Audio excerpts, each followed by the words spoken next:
তোমারে যদি ফেরেশতা একটা লাত্তি মারে, এই নাফরমান, এখন যারা ঘুমাইতে যাইবা নামাজ না পড়ে আজকে, ফেরেশতা যদি তোরে একটা লাত্তি মারে ত্রাম করা, যে নাফরমান কার জমিনে ঘুমাইতে আইলি,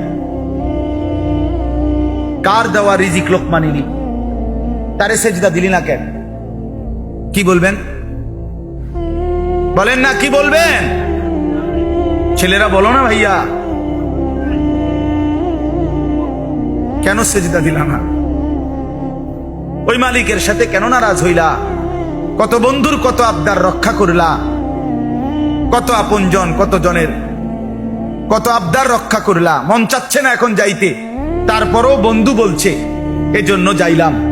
মন চাচ্ছে না এখন খাইতে, তারপরও বন্ধু বলছে এই জন্য দোকানে তার সাথে একটু বসলাম। মন চাচ্ছে না এখন কথা বলতে, তারপরও রিং দেওয়াতে ফোনে কথা বললাম। কত জনের কত আবদার, অস্বস্তি লাগতেছে, মন চাচ্ছে না, তবুও তো দুনিয়ার কত জনের কত আবদার রক্ষা করলাম। এত বড় আপন বন্ধু, পরম প্রিয়জন, সেই মালিকের আবদার আহ্বান কেন রক্ষা করলাম? হায় হায় হায় হায়।